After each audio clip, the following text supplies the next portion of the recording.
Hi everyone. Can you hear me well? Please let me know because everybody's muted. Yes. Okay, good. Welcome. Let's wait a little bit because we have to admit everyone. We have to wait for everyone to join us. Okay, while we're still waiting for the others, we're going to talk about job today. And I remember last time when I told you about the topic, you were a little bit upset about it.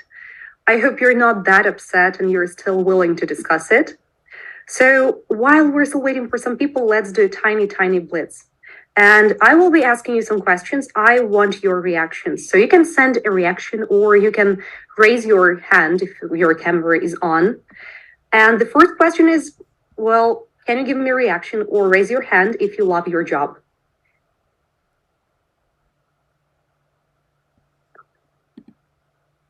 I see only two hands here.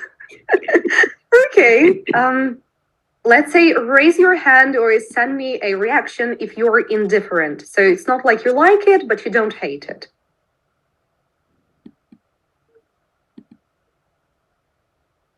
Mm-hmm.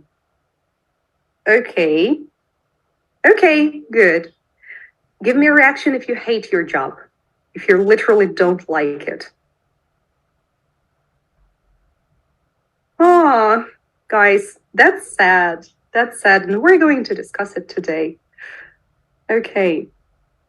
Then raise your hand or send me a reaction if you're currently working in the field that is related to your degree, university degree or college or something.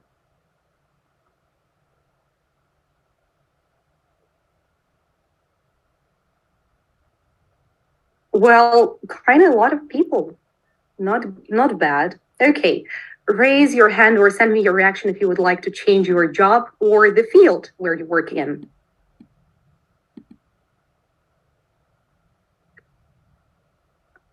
That's a hot topic. Apparently, there is so many people who are not satisfied. Okay, now tell me, even if you don't like your job, do you get at least some job satisfaction in your current place?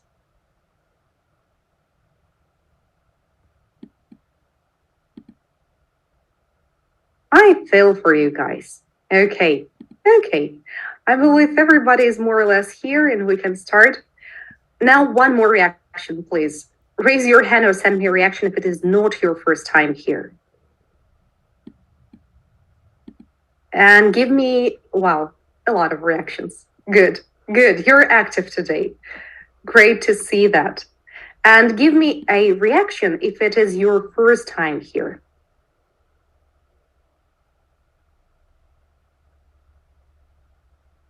I guess we think there is some people who have no job right now, like me, for example. Okay, I'm sorry, guys. Raise your hand if you don't have a job right now.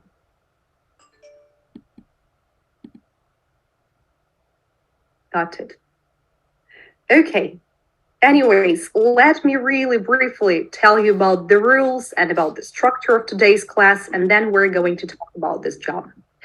First, the presentation with the rules. Let me know, can you see that? Yes. Great. So that's a speaking club, so we're starting once again. No, that's not the one. Here it is. The rules. You see the rules, right? The page with the rules. Okay, great. So the speaking club, that is a place where we speak, which means we're going to work with the breakout rooms with your partners. You cannot stay silent. Please make sure that you are not silent and you are going to discuss things. I'm going to send you some questions for your discussions. Make sure to discuss things and to speak, not to stay silent.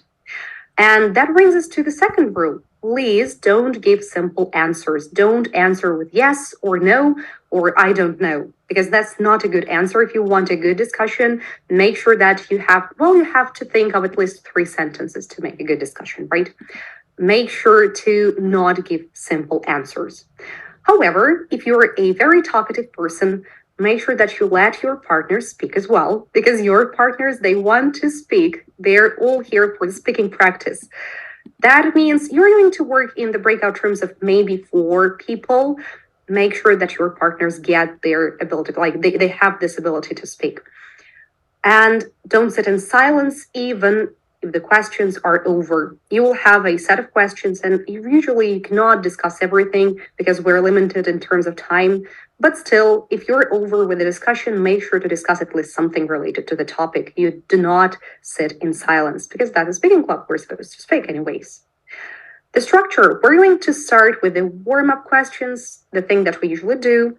And I will just send you the questions here in the chat and in our Telegram as well in the comment section. Make sure to discuss those questions. You don't have to discuss everything. That is fine if you don't have like a chance to discuss literally everything. Just discuss something from this first set. Then I will bring you back. And we're going to discuss some new vocabulary, some idioms related to the topic. After the vocabulary part, I will bring you to those breakout rooms again, and you will have a more thorough, more eloquent discussion with those vocabulary topics, vocabulary pieces integrated in it. And regarding the breakout rooms, here it is. If your level is A2, you have to pick room number 1, room number 2, or room number 3. If your level is B1, make sure to pick a room number 4, or 5, or 6, 7, or even 8, if you're really like good B1. For B2, we have rooms from 8 till 14, and starting with room number 15, there is C1 level. Is that clear with the rooms? Because you will be able to pick up the room. Okay, good. I guess now we can start. Let me send you the first set of questions.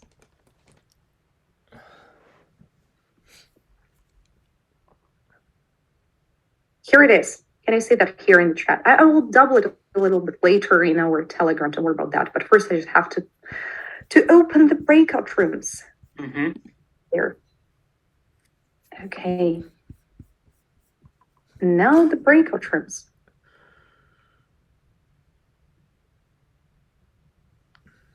Let it be like that, and you're able to pick a room according to your level now. If you have any questions, if you don't know your level, if you don't know which room would be better for you, let me know because I'm here to put you. But if you just don't know how exactly you can join the room that you need, make sure that you find this button with breakout rooms or sessionные залы in Russian, and just find the button, pick the number of the room that you need, join the room. And I'm sending the questions in our... Hello. Hello. Hello, Roman. Hello, Sasha. Hi, Pavel. Hi, everybody. Hi. Hello. Hi. So I think we can start.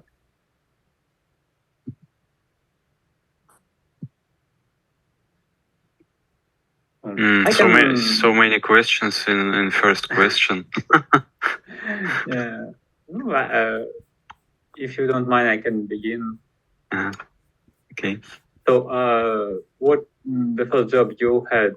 If we say about job like official job where you have salary, it was on my second or third year of my institute. So it was part-time job. So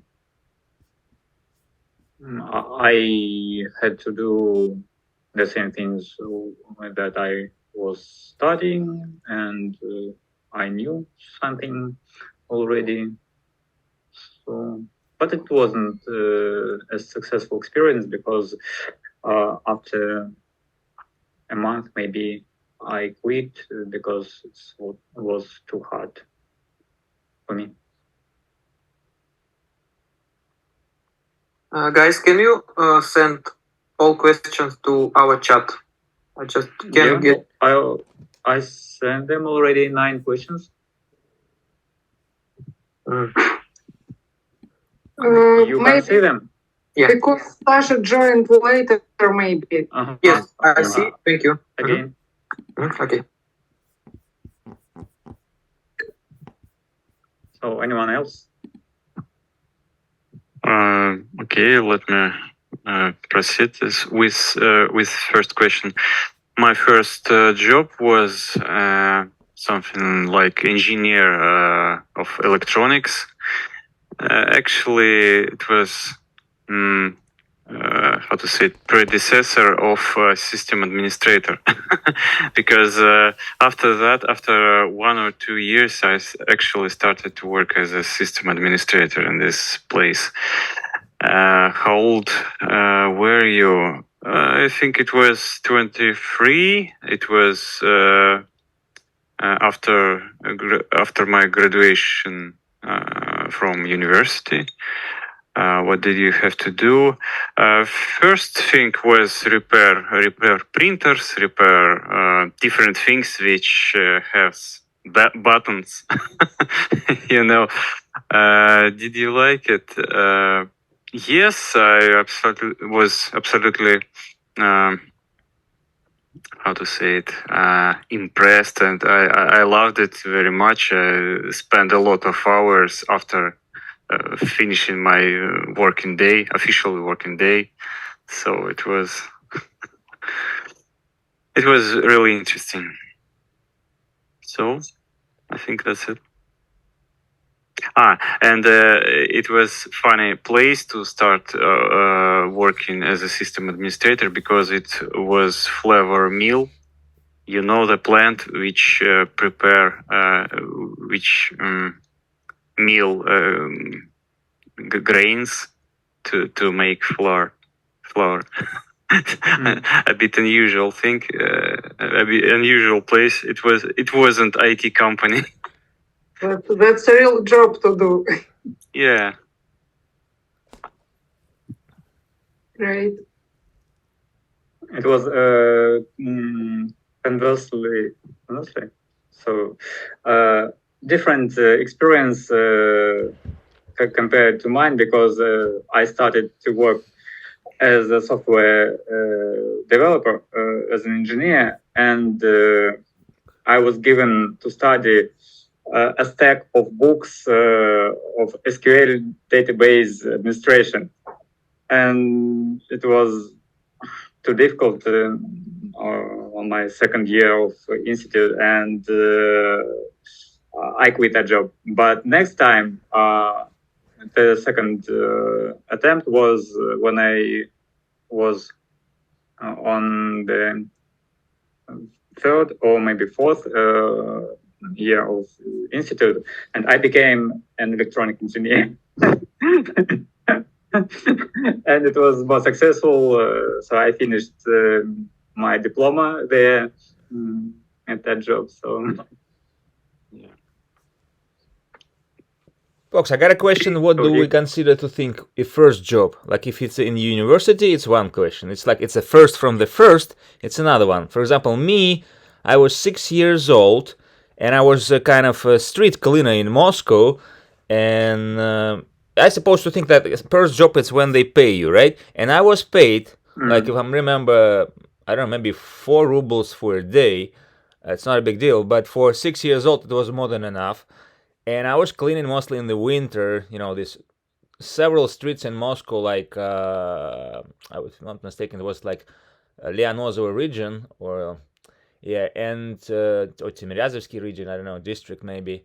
And there was a lot of snow. It was a kind of, you know, amazing stuff for 6 years old. So I have like kind of a limit of this work. So I have to clean all the entrance to this 60 stores house with the, you know, parking lots, with the kindergarten, and with the entrance to the school. So it was pretty much big amount of work.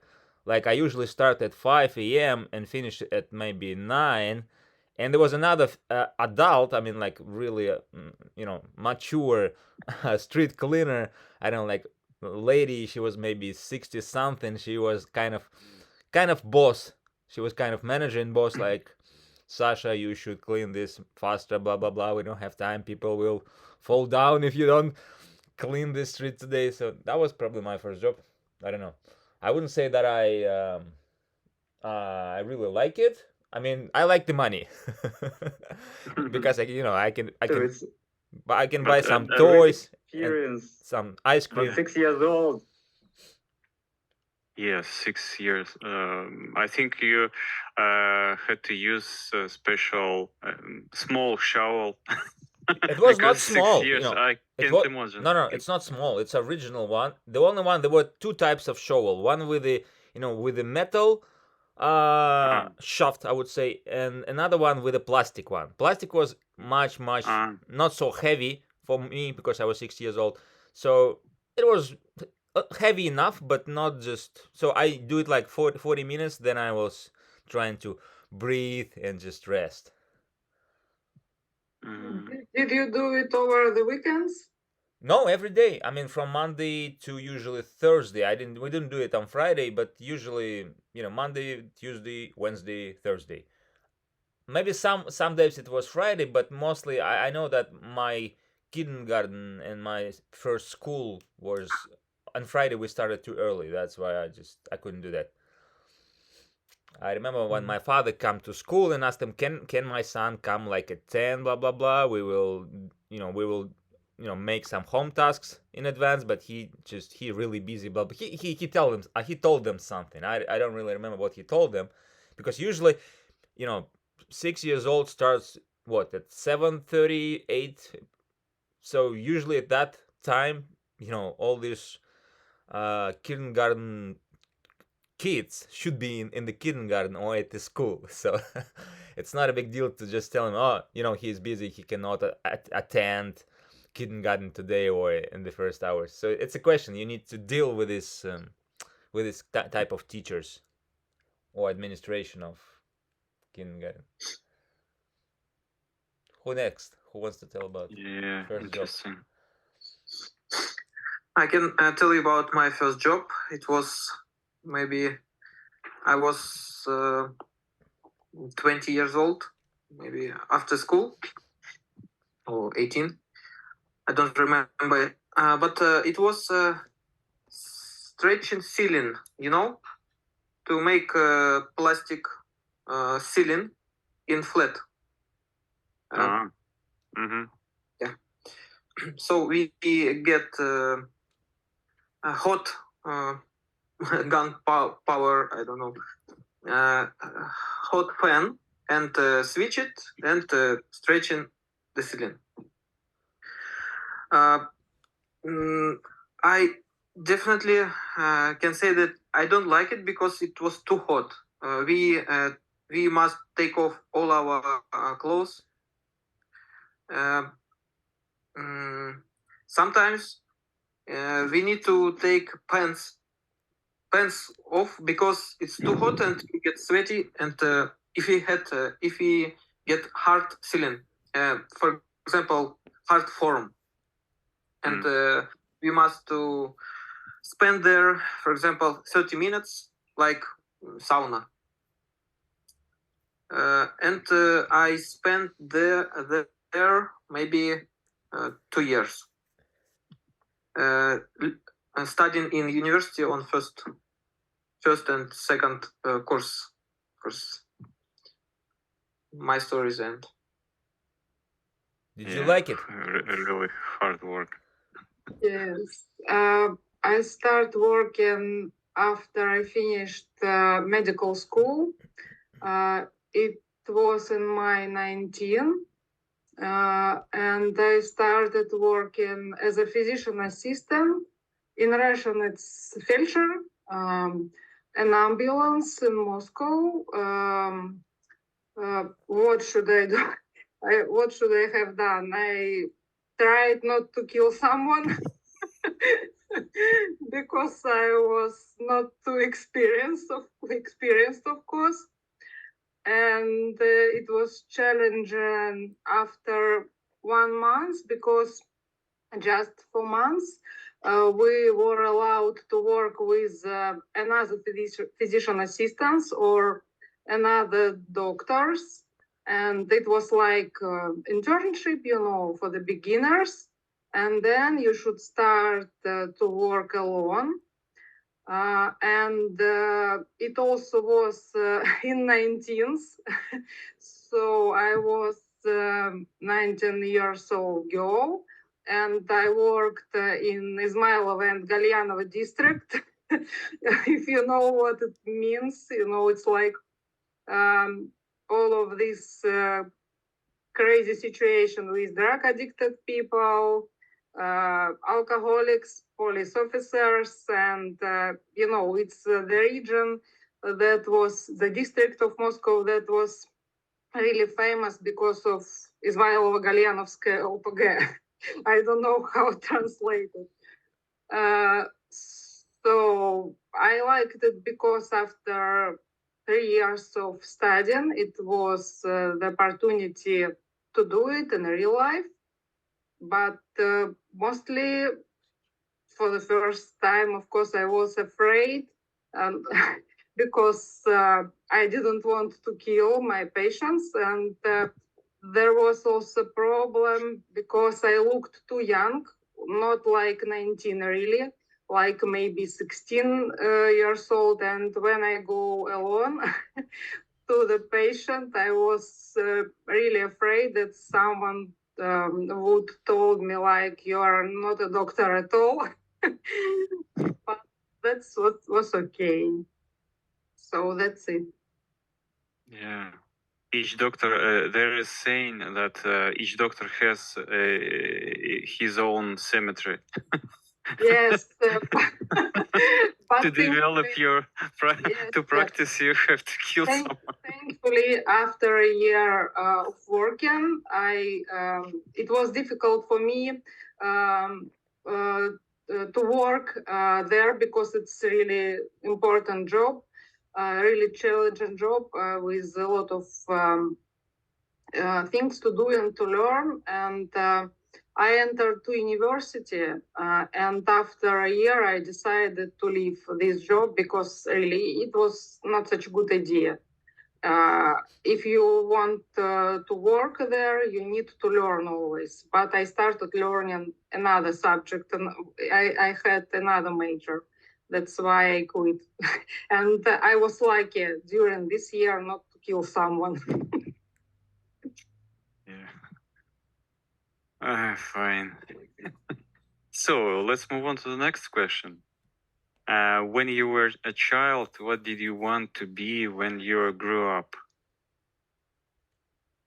I It can depends. start if you're thinking. Okay, let's proceed. For me, it's Go easy. on. I would like to be a bus driver, and like people wants to be astronaut or like a firefighter. I just want to be a bus driver. And you know what? Interesting. Right now, I'm still thinking I would like to be a bus driver. I'm kind of driving the people. I mean, not that in that kind of amount right now, but I don't know how about in Russia, in US, where I am right now. It's really good paid job, by the way, and you communicate with the people because there's a lot of people in the buses, and it depends of the sort of the bus, of course, but more or less people come into the bus, they tell you something, they ask you something. So I mean, of course, it also depends. Is that like kind of international bus between the cities, between the countries? Like in Europe, for example, if you're going from Barcelona to I don't know to Germany, for example, for I don't know Stuttgart or like Munich. But more or less, I don't know. It's kind of you communicate with the people, you drive in, you feel kind of I wouldn't say free, but it depends on the salary. I mean, if it's really not paid enough, probably no. But that feeling of you doing something that you like, it's more important. I don't know how to tell that. I mean, at the same time, for example, I like to to communicate with people with no bus or with no transportation system. But I don't know. And I wouldn't say that my dream come true because I'm still not a bus driver. I'm just kind of drive some more kind of we call it here like shuttle, for example, like it's kind of gazelle in Russia. But I don't know. Commercial vehicles. Yeah. Usually shuttles. Minivan. No, this is no. This is not a minivan. Minivan is usually like from 6 to 8 seats. It's like I don't know, like Toyota Sienna or the cars like that. So pretty much like Tahoe, whatever. So it's like usually until 9, but this is a kind of shuttle stuff. So like Mercedes Sprinter, for example, it's a good example. Like the passenger Sprinter, we call it van, not minivan, but van, regular van with a, I would say, with 9 and upper amount of passenger seats.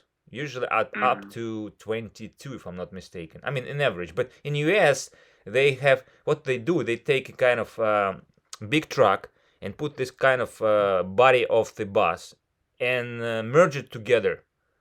And it's a kind of clumsy stuff, but people use it like a kind of bus. I don't know. I mean, if you Google like non-emergency transportation, for example, in New York or in Boston, you will see this kind of ugly transportation, shuttles. Probably you'll see it. It's a kind of half of the bus, half of the truck. Can you put in chat the name of these vehicles? Emergency vehicle. I didn't get. Non like NON means like no. Let me try. Non-emergency transportation. Non-emergency transportation vehicle. Yeah. So just Google like non-emergency transportation vehicle in New York and pictures. If you show Google with the pictures, you probably find a lot of. You can put like a Chevrolet. I mean, Chevy has a lot of them. Chevy and Ford. You can put like Ford F-150 or Ford 250 or Ford 350. This is the most popular vehicle which they usually use. Some of them use 450, 550, 650 because it's more more strong, more reliable, and more gas. I mean, gas guzzler. It consumes too much gas. But this is that type of vehicle which is really popular here. Yeah, interesting. I have similar situation as Sasha because when I was young and child, I just want to be a driver, not bus, just driver. I want to get car, and I think it will be better for me. Maybe because my father is a professional driver, like a truck driver, and all my childhood I see the big trucks. So now I don't work as driver, but cars is my passion. I sell it and so many and see many YouTube films all about cars. So I have some things from childhood and take it from my present time, but not a professional. Definitely driver. Igor, by the way, are you able to fix the big trucks? No, just drive it. Fix. I mean, why I'm asking, it's really popular in US. There's not a lot of people who can fix the big trucks. It's a real problem. People buying the trucks, it's a big money here, but there's no one who can fix them. And it's too expensive. Even Mexican can fix it. It's really hard to find that type of Mexican. Otherwise, you should go to Mexico. I don't know. Easy to buy a truck in Mexico. I know that in US, Mexican can paint car. Not good, but they usually do it. Maybe fix. Yeah, they do a lot of stuff. I mean, but you should find your Mexican body. Sometimes, we have this kind of nationalities, especially like Russians or people from Soviet Union, former Soviet Union, like Russia, Ukraine, Belarus, Kazakhstan. And for example, we call Brazilians. Brazilians really good, especially in painting. Sometimes they're even better than Russians, and they cheap, and the quality is good. But Mexicans, they do kind of fake job, so they take in money, but they kind of, it's not usually it's the really bad quality, and they still charge you money. So they kind of rip you off, I would say that way. They're ripping you off every time. I don't trust Mexican, most of them. But you're Yeah. right. We should find our Mexican guy who probably will fix our truck. Yeah. Looks like maybe I'm wrong, but looks like every boy dreamed to be a car driver because me too. I'm not an exception. I also dreamed about being a truck driver or lorry. They name it lorry, not truck. Lorry in only USA. in Great Britain. In US, also only truck. Vice versa in Great Britain. Yeah. Yeah. Yeah, I also I can- didn't dream about being astronaut. I actually can share with you. There's a lot of vacancies right now in the truck driving industry. So you can even Google like truck driver job, especially if you put like CDL driver, like CDLA driver, like in New York or in Boston. You'll find a lot of jobs, and the average salary for the driver, for the truck driver, for CDL driver, it starts from $100,000 per year. So it's not really small amount. So usually about like from $7,000 to $9,000 a month. But it's good.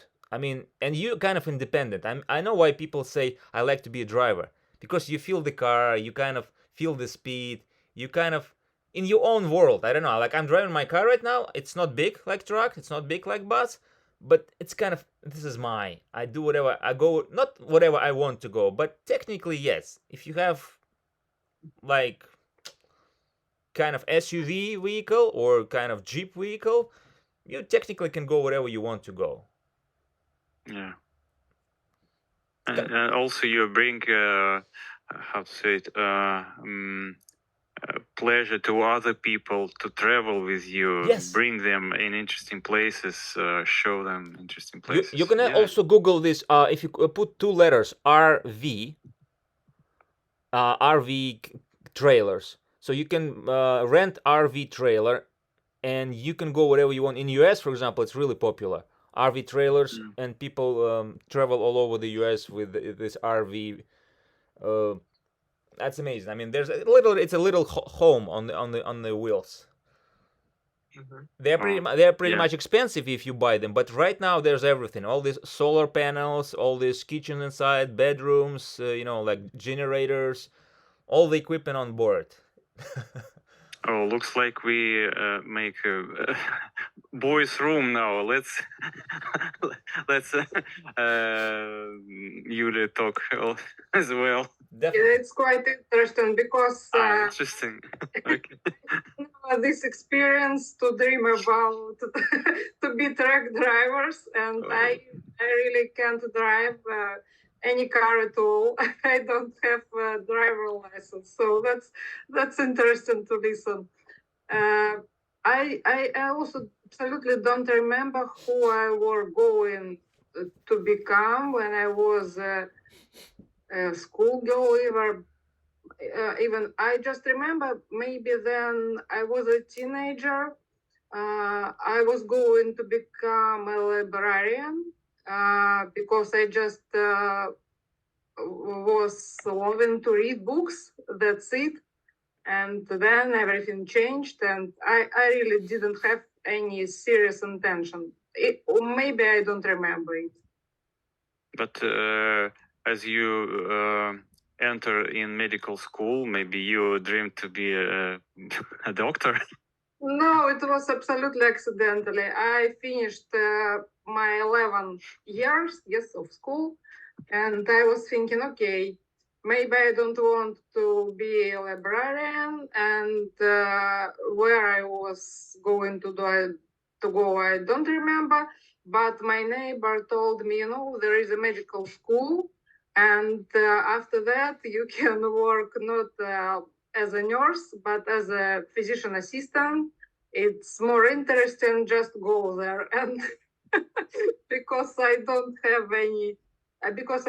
have any serious ideas about it, I tried it, and that's what's okay.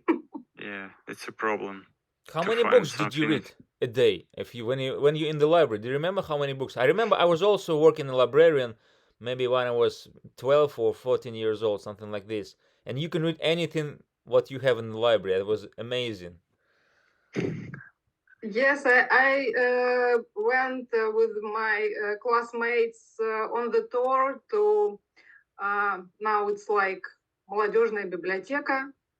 Okay, some library for young adults close to Преображенская subway station. And yes, I really was thinking that it's good idea. I actually gave my documents, my papers to college, like technicum. It was after I finished school, but I just changed my my plans once in one day. Yeah. Yeah, let's move on to this next question. Are you a hard worker? What motivates you to work? Who wants to start? Who is hard worker here? No one, I guess. As for me, sometimes I work as a hard worker, especially when I was younger. I love to work. I loved my subject, and I work very hard. Not to survive, just because it was very extremely interesting for me. I'm very curious to try everything in my field. So nowadays I'm not. So I'm not. Can't say that I'm hard worker. What motivates you to work? First of all. Oh, not first of all. Maybe now, first of all, it's money, but that days it was curiosity. I was ready to work even without any payment if my needs will be satisfied, so to speak. But nowadays I have family, mortgage, how they name it? Yes, mortgage. So, as a family man, have to work. But do you have any project of yours? I mean, when you work for someone, it means like you can work hard or work not hard. It depends on the. But when you do your own project, like for example, I open my website and I doing this not for somebody, but for myself, and I was doing this literally 24 hours a day. As an entrepreneur, yeah. Not as an entrepreneur, but as a I just wanted to start something by my own. It's not even just to get money, but I want to create a website. I want to show that what I can do in the YouTube, whatever. And I just I will try to make video. I will try to import my little picture of my work on my website and my forum or my, I don't know, like anything. It sounds like hobby, just hobby. Isn't but what's the difference? I mean, if it's yours, it doesn't mean work, right? I mean, if you work for yourself or for your friend, for example. Mm-hmm. What's the difference between the hobby and like regular work? If you paid, if you are paid for it, it's your work. If you do it without any payment, it's just hobby. I can tell you one thing. When I was maybe 20 years old, and I was still trying to finish Moscow University of Roads and Cars, I organized the kind of on my second or third job. It was Mosprojekt 2, if I'm not mistaken. I put the advertisement that I print out the blueprints for students, for diploma students, and for the last semester students. So the printer, blah blah blah, for 60 rubles. And I opened the website, and I was folks, 60 rubles for one drawing print. And I was working like really hard, and I get in. So they come to me, pay me $60 for each blueprint to print out the drawing, AutoCAD or I don't know, like SolidWorks, whatever, or Word, Microsoft Word, Excel, anything.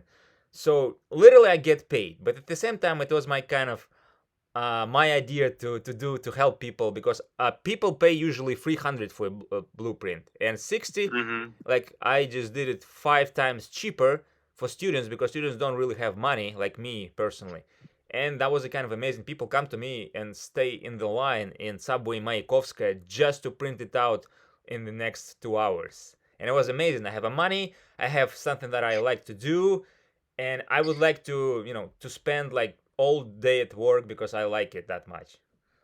Yes, it's looks like you was in love with your work, but still it was small business, real business. It was just idea because actually I see it. I was working on Moss project and I do some, some really boring stuff for no money. I will tell you that. Mm-hmm. Yeah. Well, what about me? I'm definitely not hard working because I have been working from home for 3 or 4 years. So when you are home at home, you get a lazy environment. You have TV and kitchen and some disturbing factors like child. And now I live in resort in Turkey, so it's not about hard working. Definitely, I try to work, and that's all. You don't need it. 30 seconds, Yulia. What do you? Sasha, I sent a message for you. Can you get your contact? Yes, I will. I have. I will quickly give it to you. Thank you. Okay. There is just 15 seconds. So you're not hard worker, yes?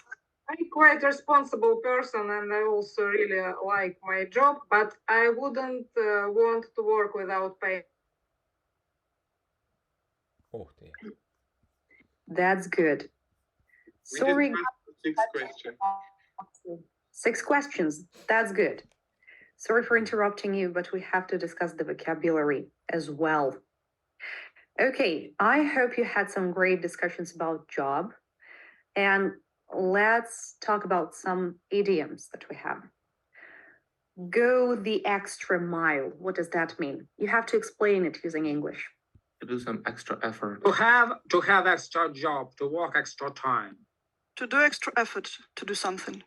Yeah, it's about the effort. About the effort, it's like Britney Spears, Give Me More. It's about making a very special effort. And in terms of your job, it's not like extra job. It's just making some extra to maybe achieve something, just to work really hard. Then to call it a day. To end your work for a day. That's right. To finish your work for the day. To wrap up. Yeah, to wrap up everything, just to say that, okay, it's time to go. Work your fingers to the bone. It means work very hard, like very, very hard. Very, very hard, like literally physically bad for you. To crunch. I would. Do we have in Russian the same thing with мозоли? Like работать? Yes. Yes, До рабочих мозолей. До кровавых мозолей. Да. Yeah, sounds really bad. That's the one. Work her fingers to the bone. I think we have just. So it's more about physical work, not exactly. It's not No, about. it could be a lot figurative. of time. Yeah, it could be like figuratively thing. But even if you're talking about the fingers to the bone, it still like has this hint of really physical toll on your health. Like it might be not really like physical, but it's still not really good for your health at this point because that is not a healthy story. Like you're working way too hard at this point. But even if it is figurative, it can be physical, it can be not really physical. It's still not a healthy story for you anyways. Then to have a job for life. Why only in the past? Yeah, that is something that people don't have now, apparently. Yeah. So Apparently it's not about Russia. Still have job for life. I would say it's like Japanese story. It's still relevant there. It's when you are secured in terms of like you enter one company and you stay there for your whole life and you just devote yourself to this whole company. It's about No, Japanese changing. story. It's slave to work.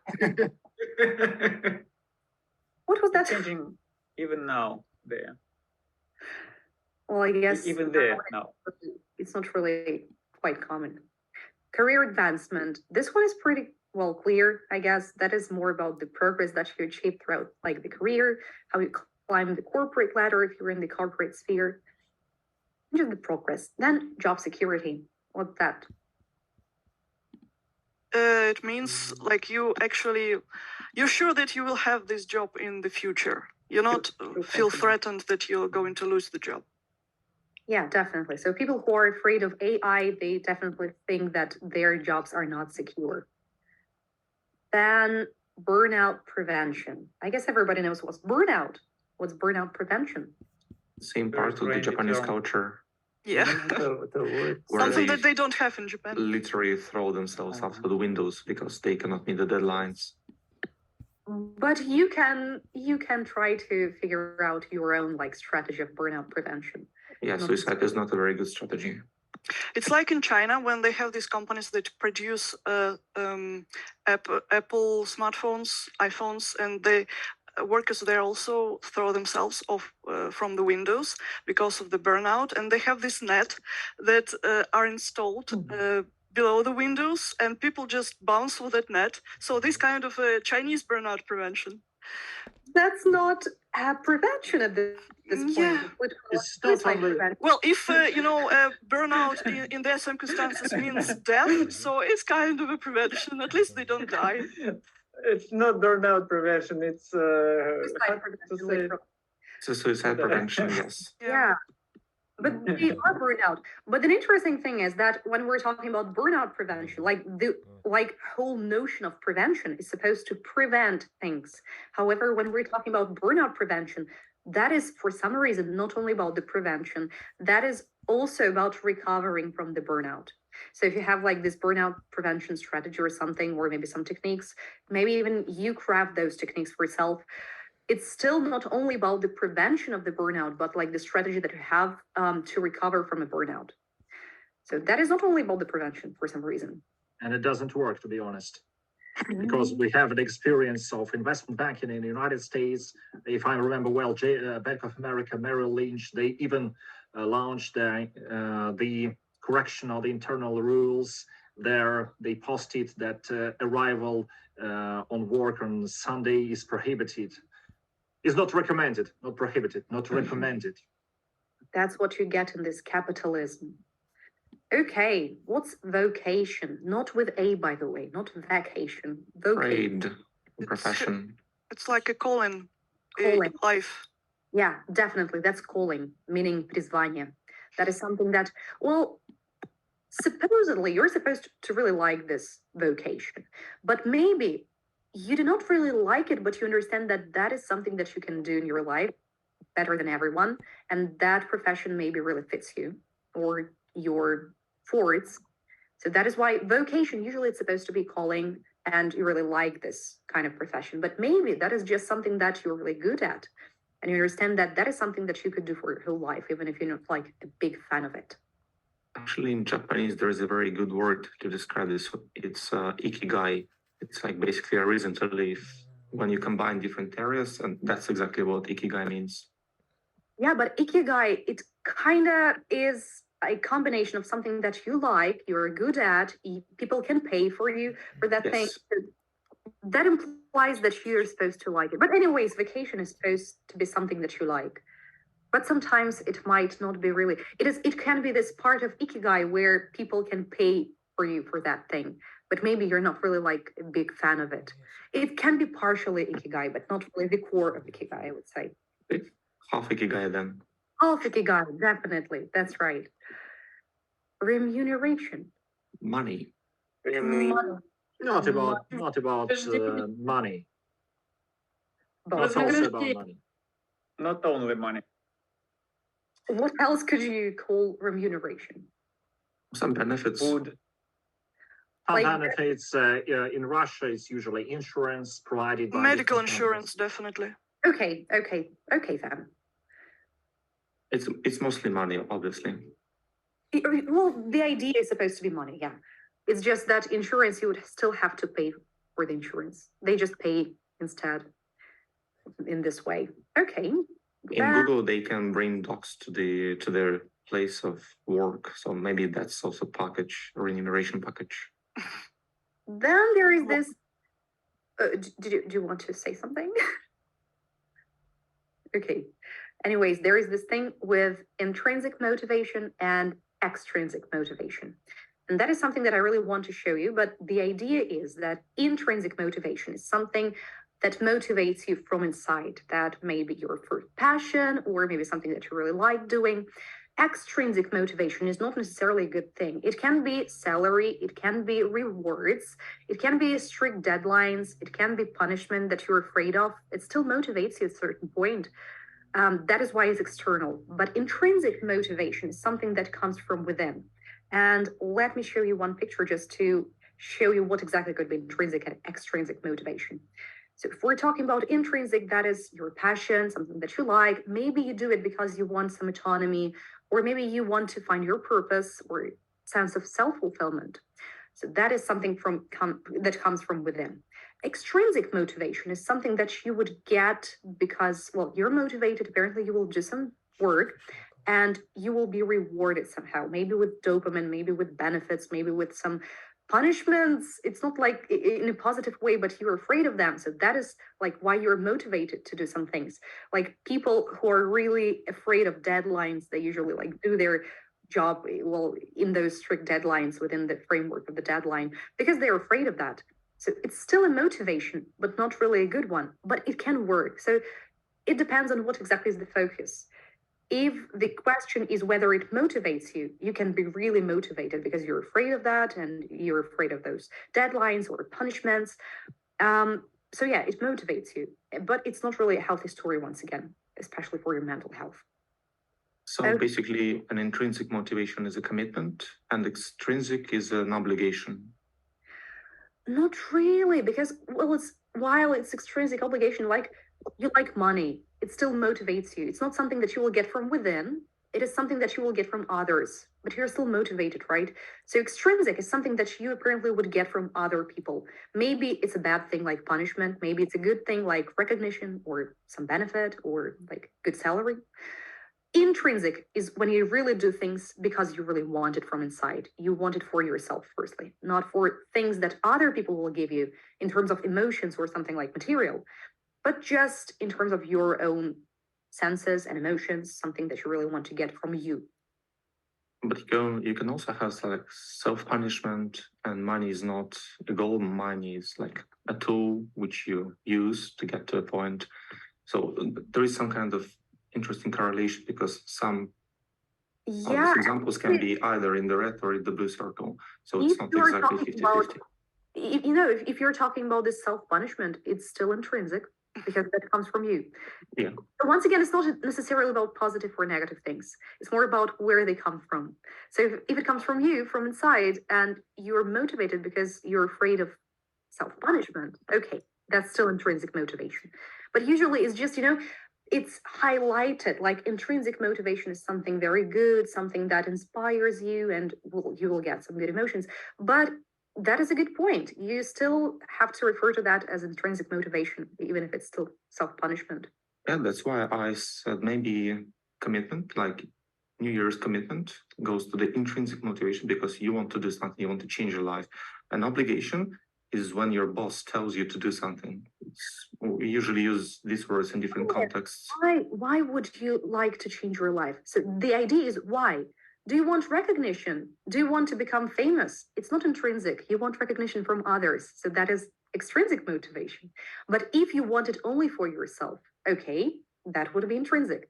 So if you're doing things and the question why comes from because for me, not from because for others, that would be intrinsic. But if you're doing something for others, whether it is positive or not, that would be extrinsic. So it's not necessarily obligation. You're not obliged to work hard to get some money if you like some money, but you still like them. So it's extrinsic. And the money, you get them from the others, not from yourself. Wait, what is a passion? Passion. Trust. Yeah, simultaneously. Страсть. Okay, guys, did you get the idea with intrinsic and extrinsic? Yes. Good. I hope we are ready for the second set of the questions. And here you go. They're in the chat. I will double them in our Telegram, but first let me open the breakout rooms.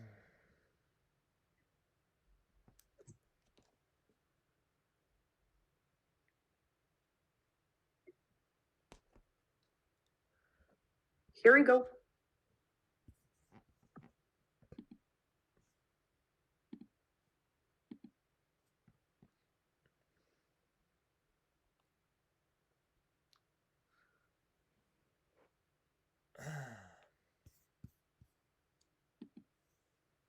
I think we were not in this group, but okay, we are level up. Who cares? Who cares? We can make this. It looks like level is something like it's not like plus or minus. It's in our mind. I'm telling you. I wouldn't say that my level is like what B1 or B2. Some people say I'm a C1 or C2, and I can speak more or less how you say just smoothly. I don't really see like when you say even Olichka speaks good smoothly. Yeah, I wouldn't. Yeah, someday I caught myself. I see myself that I how to say kind of would like to speak that way. But then I realized I already speak this way, so I don't really think. I don't make poses. I just trying to make, don't make these poses or eliminate them as much as I can. I mean, sometimes I'm slowed down, but I'm slowing down just in a reason. Just because some people can say, Sasha, you speak too fast, blah, blah, blah, can you slow down? So sometimes I kind of, how to say, I pretend, or I'm not pretend actually. I just like to communicate in a slow way, because when you do this, you just kind of feel the language, you feel the freedom. Like in Russian, right? You don't need to do it faster. I mean, you can, but why? Yeah. Why you say that you are not C1? I don't know. I say just it's really hard to say what is your exact level. I mean, this is because you are not getting IELTS or TOEFL. I was getting IELTS since maybe 2007 to 2012. I was trying to pass IELTS because I was thinking this will show my level, but then I realized it actually doesn't. It's just a game, and this game costs 20 euros every time you you're trying to pass the test, because it's not free trial. I mean, when I was trying to pass IELTS in Moscow, at least, and you are first when I tried to pass IELTS, and I get like what 5.6, and then I maybe get the teacher who helped me to do some IELTS activities. All this for me it was hard to. I was speaking that way, some kind of maybe a little bit slower, but I couldn't read because IELTS have 4 tasks: reading, listening, writing, and speaking. So speaking was more or less okay. But writing, they usually have this essay. It depends on the level. There's 2 types of IELTS, maybe academic IELTS and general IELTS. In the general, they're supposed to say it's easy. Academic is just for academic purposes. It's kind of be hard, but you should know how to make these essays. That's not easy. I mean, there's a special format. You should put the beginning of your essay, the free parts, and the main part, and the finishing. So, and you should kind of connect them somehow. So it's a kind of challenge. And I was preparing with the teacher in Moscow, like for doing this stuff, and I prepared for extra 2 months. And then I was kind of, now I'm ready. I'm ready to pass IELTS. I'm a little bit better than I was. And I go to Moscow and I have this 5.5. And I was like, what the shit? What the fuck is going on? I'm better than I was, but my marks are much worse than I have. And I was like, I try once again, another 200 euro, and the same result, 5.565. And then I met one female, and said, you know what? I was trying actually to pass IELTS for Australia. She was immigration to Australia, and she said before, when I was doing this in Moscow, there was the same thing. But when she go to Australia and trying to pass IELTS in Australia, she got this 7.878, and she told me, you should go to some other country, not in Russia. and you'll see the difference, especially the country where people speak really bad English, like China or South Korea or Japan or I don't know, Turkey maybe. I don't know. So I was going to Malta. Like, I didn't know what is a Malta, and at that time I have no idea where is that. I find out that's a kind of little island between the Africa and Italy, and there's a lot of English schools in Malta. And I booked my IELTS exam there. I paid money. I get this Schengen visa somehow, and I passed IELTS for 7788. I was, wow, that works. Because all the students in this Malta IELTS center, they were from China or from Russia, and their English was really, really bad. I mean, like, if I have like 6, 7, 8, they have like 3, something between 3 and 4. So when the teachers see that you're kind of more prepared than the average, they put you higher level. So this is the question what I'm telling you. Who tell you that you are B1, B2, A1, A2? It's a game that teachers wants us to play. So of course you can go to this link where they but you know what? This link which Olechka or Lisa share with us, I have B1. So my level is B1 according to this test. So do you think I believe in this stuff? But it's so strange because the grading system should be standard in Moscow and Malta. It's like rules. No. It's not a rules. It's a teacher. It should be rules, but it's a game. Especially that link test that Lisa Ola shared. It said that I'm B2, but I actually. You are not. I don't know. You are not B2. What I see, at least for speaking, you are kind of C1, and I see it easily. Yeah, you're close. I'm not sure. You're close because to C1. It's hard. Maybe, but it's hard to me to watch movies in English.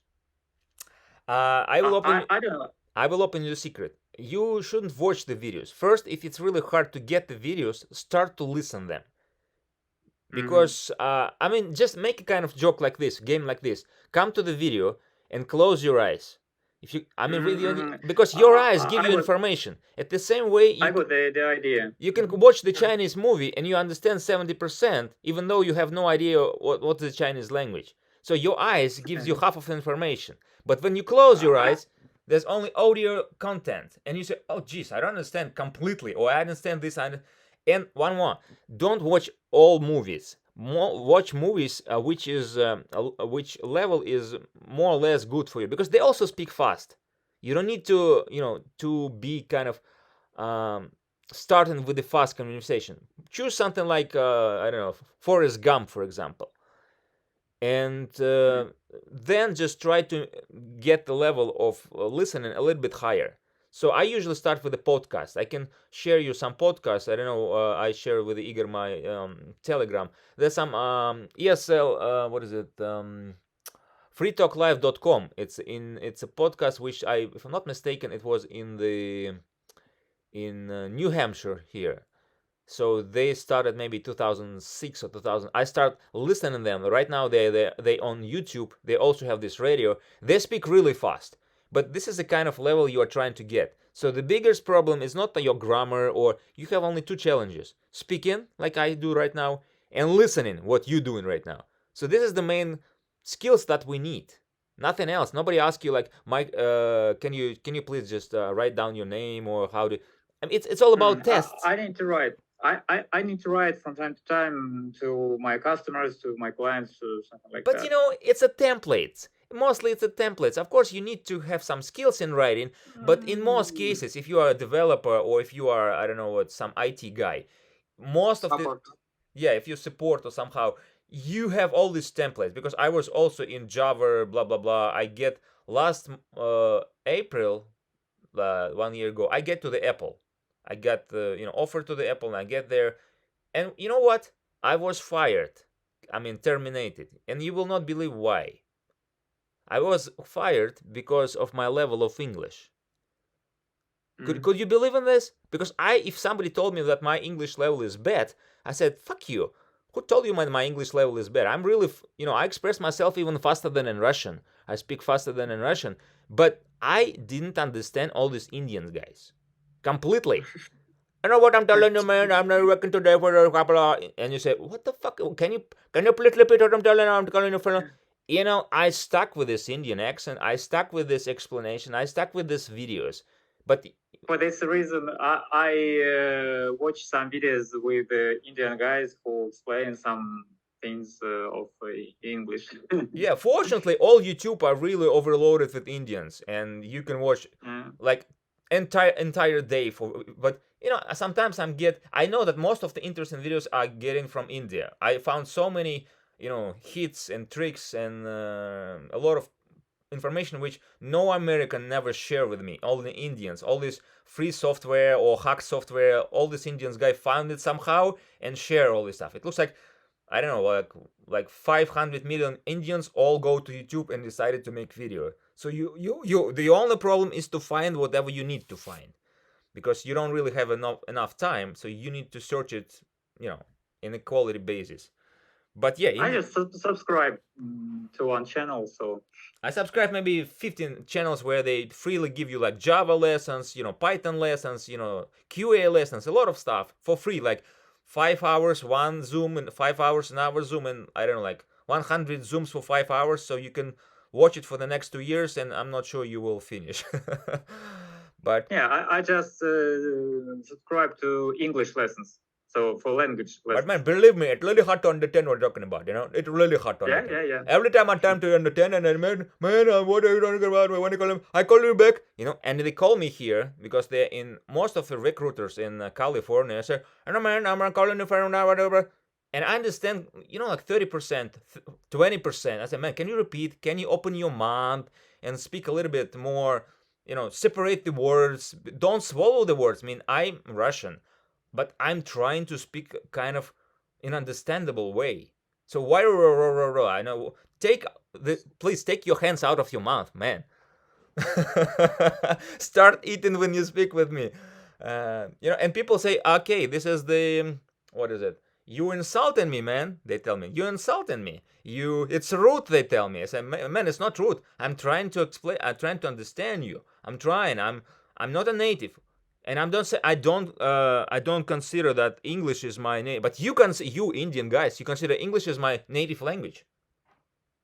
It's your native language, but nobody understands you. All the Americans tell me, man, we don't understand them. We don't even bother.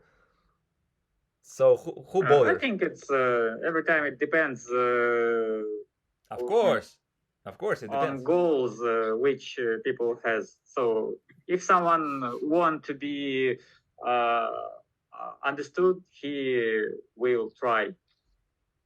So in US they call it harassment. So I'm 1% harassment for Indian and for Asian employees. There are a lot of things that called harassment nowadays.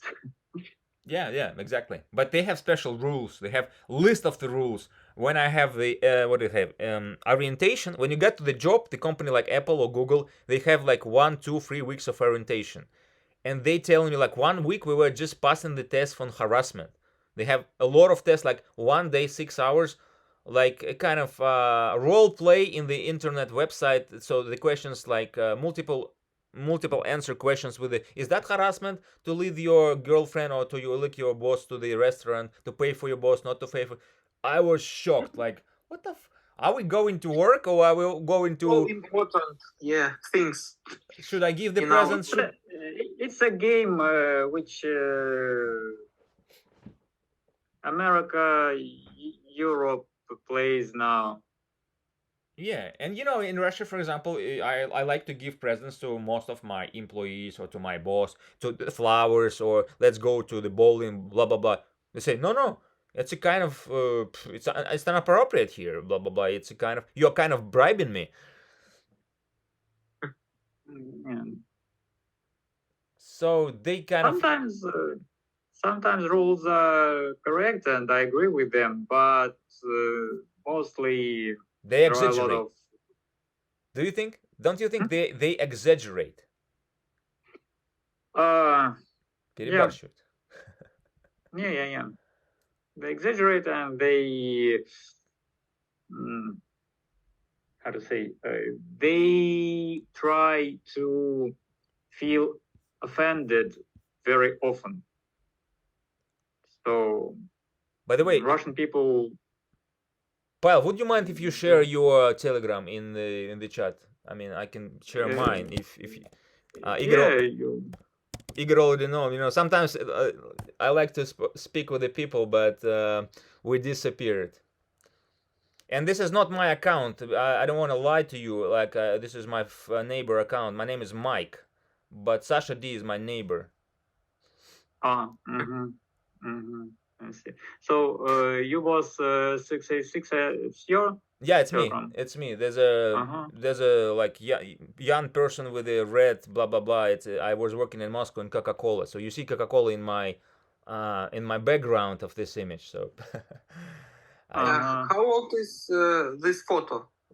I don't know, 10 years maybe I don't know how many, maybe 7. No, I guess yeah. 10. So I send hi to you there.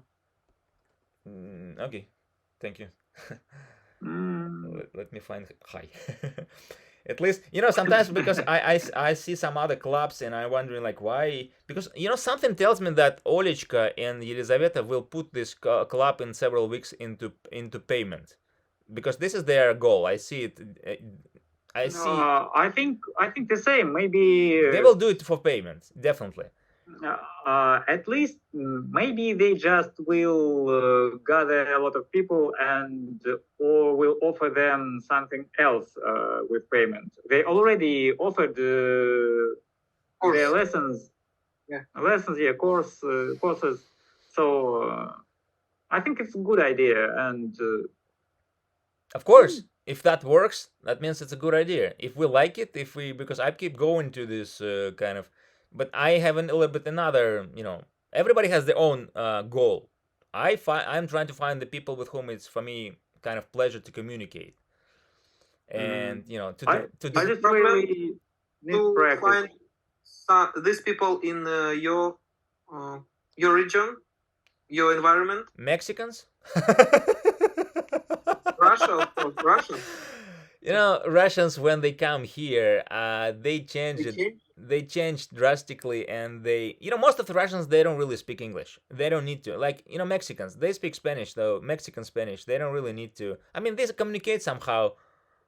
Muchacho, come on, muchacho, hola, mola. So mostly that's a kind of Spanish with some kind of English verbs. So they don't really need English. Because, you know, in US, there's no official language. English is not official in US. There's no official. You will be shocked maybe if you don't know. But it's not like in Russia we have Russian. In Great Britain you have English. In Spain you have Spanish. There's no official language. They actually don't have any official language.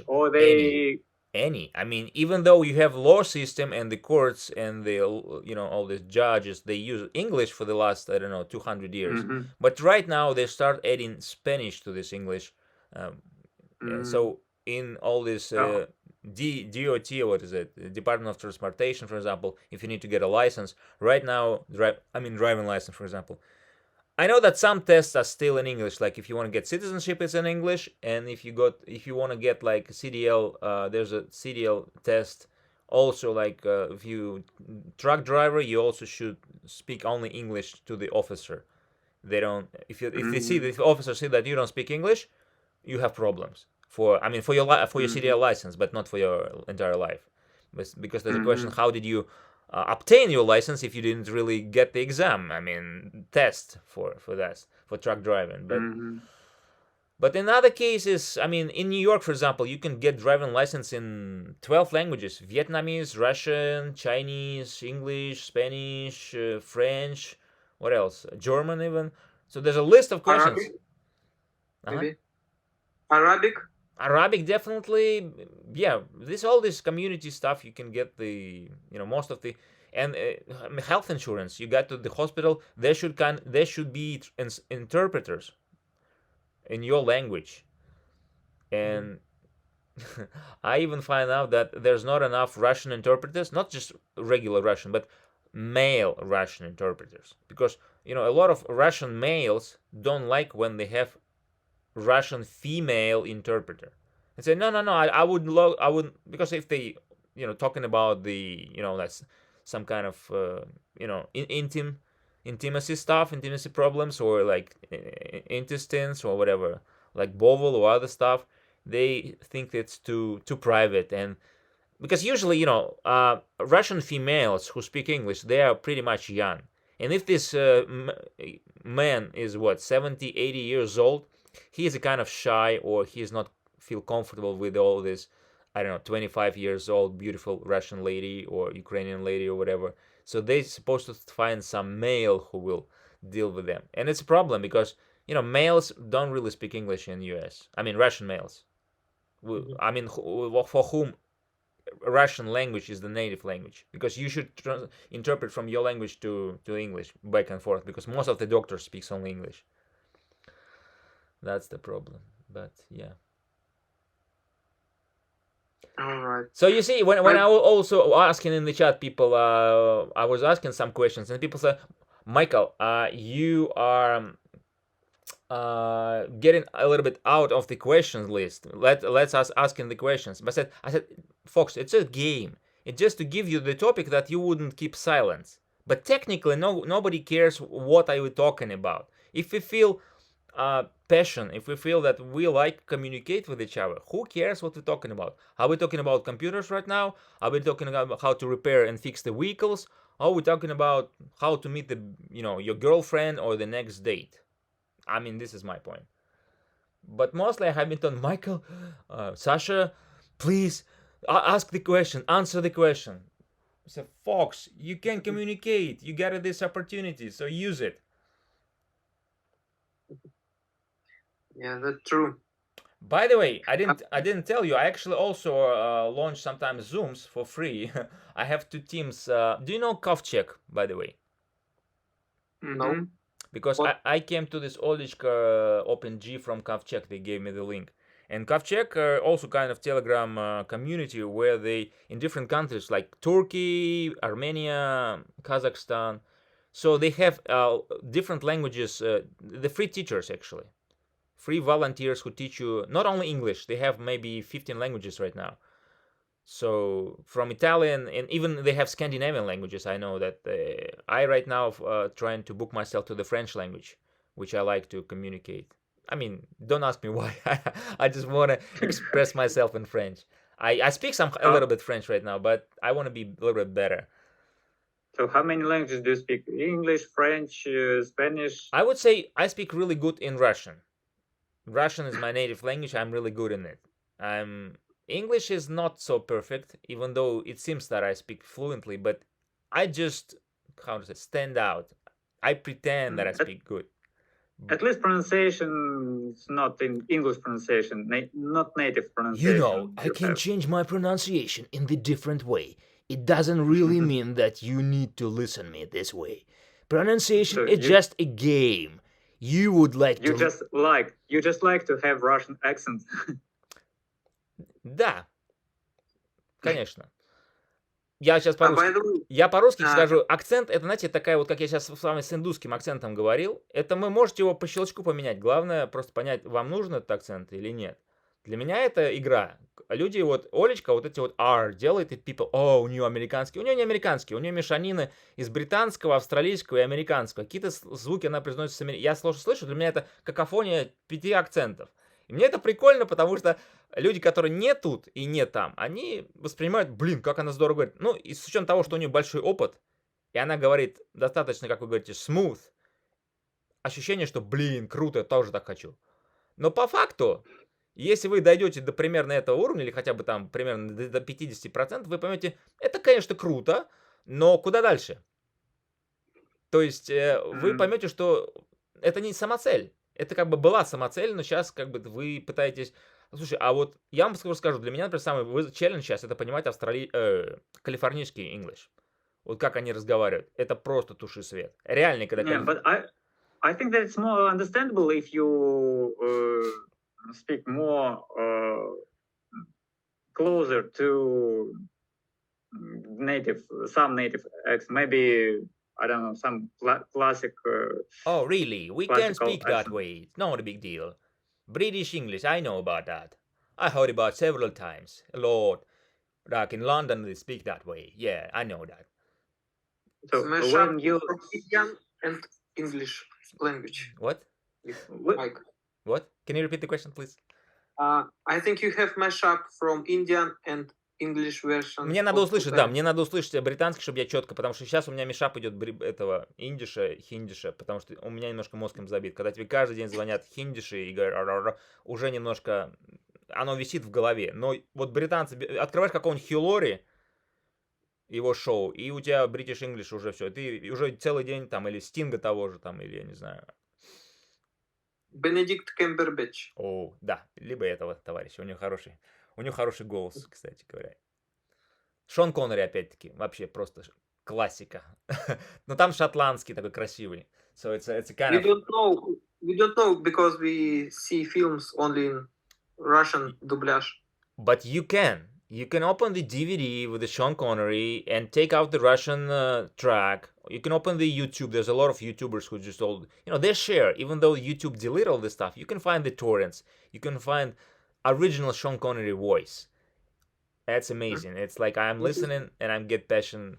But just listen. Don't watch first. Listening is a little bit different process. So that's kind of About accent. I heard that in US, for example, everybody don't care about your accent. If you want to speak with Russian, absolutely. Accent is it's not a problem. Nobody cares. And now in Russia we try to get out my accent. Yeah, we're trying to eliminate our Russian accent. Exactly. I know what you're talking about. This is the problem. But all people don't care about it. Yeah, they don't care. Don't bother. I mean, everybody has accent. It's a kind of fun. Not only in United States, but at least when I was learning Japanese language, so my teacher told me, don't care about accent. It's okay. You just say with Russian accent, and so Japanese not really differs a lot from Russian sounds, but has something in this language. But actually, it's not a problem. Technically, people can understand you. It's like identity. I must not be shy about it. Yeah. Fox, tell me if it's not a secret. You're sorry for interrupting. What are you waiting for your English? Where are you would like to go? Which skills are you going to get in the next, I don't know, like 6 months, like 12 months? What is your desire? I want to speak without pause. Pause, yeah. Just speak and speak. Not to try to choose the right words from my mind. Can you take the paper and put the pause, like напишите на листочке бумаги паузу и прямо перед вами поставьте, so put it in front of you. And every time you want to pause, just like pause, but don't say And every time you watch at this paper, you will eliminate this I mean, try it. Maybe it helps. I don't know. I wouldn't tell you for sure, but I did it. Before I was like, I would like, how to say, как это будет по-русски? Погоди. I did it a lot, man. Trust me. I was pausing like every 5 seconds. But it depends. Usually it depends that there's some kind of words, да, какие-то есть слова, которые вот ты его не знаешь, пока оно будет, и ты начинаешь его по-русски подыскивать. And in that exact moment, you start them, pauses start. But when all these words actually in your active, you don't really pause. Or sometimes you see, like, for example, me, I do some words like, for example, by the way, I think, I suppose, and putting these words in the line, I'm kind of thinking what to tell you because I also forget the words. So this is the kind of strategy. Maybe but more you speak, more you start being kind of independent. Because you should see me like 12 years ago, I was kind of zero. And most of the teachers told me, Michael, you will never speak, forget about that. Sasha will never speak, okay. But yeah, try this. And by the way, I actually organized like one with the Kovchek help. I organized like maybe next Friday. So if I can send you like Zoom link, I'm wondering, would you join? I don't know. For me, the only question when you're available. There's another group I was actually in charge. So we speak for free, of course, about some computer stuff, some interesting about communication. So this meeting, we have now, yeah? Yeah, regular Zooms. The only difference, I cannot, I'm not Olichka, I cannot put like 80, 100 people and, manage them. So usually probably I will sometimes, but when you start doing this in that amount, you should control it somehow, right? So you should organize, so she do it mostly kind of for getting money out of it. I don't really need money, because maybe I need in that case, but I just wanted that people feel comfortable and that we meet and talk, with the kind of friends. So we never met before, and some people come and then say, I remember when I was in Moscow, we have this Friday night club. There was there was a couple of churches, like Mormon church, another church, and we go there and we come there and speak. And what's the difference between Zoom and offline? Because you feel the person, you feel the energy. Zoom, it's a kind of, I don't feel passion in most cases. People like laying in the bed, or they're kind of ignorant, or they kind of out of the, I don't feel them. So that's why I don't really like Zoom meetings. But at the same time, this is the only way how I can communicate, because I cannot come to Moscow right now. I cannot, for example, come to Turkey or Istanbul or whatever. But I can give you passion if I hope I can through my emotions right now. I don't know. Probably I will choose another computer to share my camera. Otherwise, you don't see me, but you will definitely see me soon.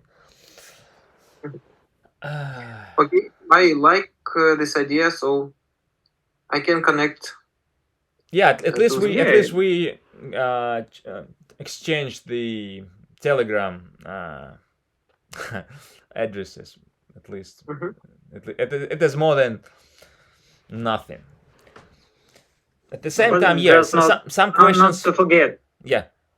Some questions like some movies to talk about, because sometimes you're watching the movies. I remember I have another group. I was not in charge. There was another person. His name is Vanya, and he showed us how to listen the movies, how to when you like the movies, how to, because sometimes you're watching and you don't have enough experience, and I would like to watch it in the native language, but I should watch in Russian because I don't understand half of the words. Because when you open the subtitles, you read the subtitles, you don't watch the movie.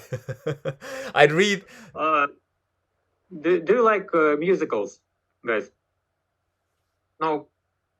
Okay. I don't know. I wouldn't say maybe no, but maybe you should probably give me the example, and I say yes, no. It depends. I watched Galavant series. It was great. I think it is American series, 2 seasons, but it was filmed in United Kingdom with UK actors mostly.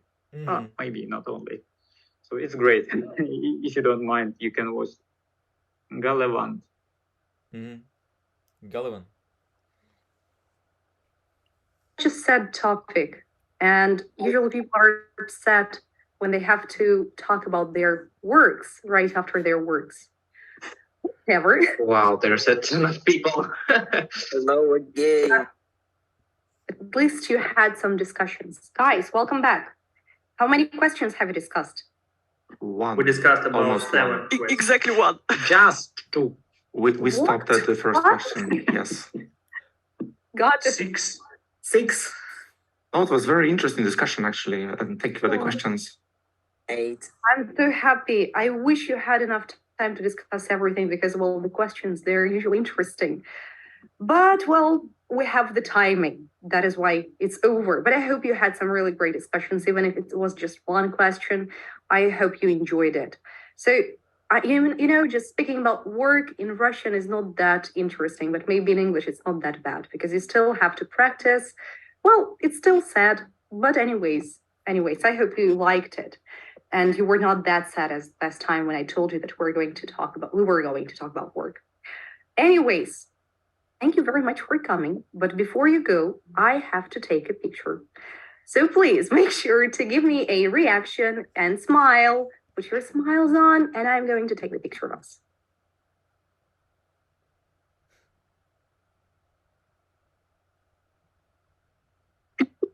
Ready. Thank you very much, guys. Thank you very much for coming today. See you next time. Thank you. Thank you. Thank you. Thank you. See ya. Thank Goodbye. you. Thank you. Bye. Thank you. Молодец.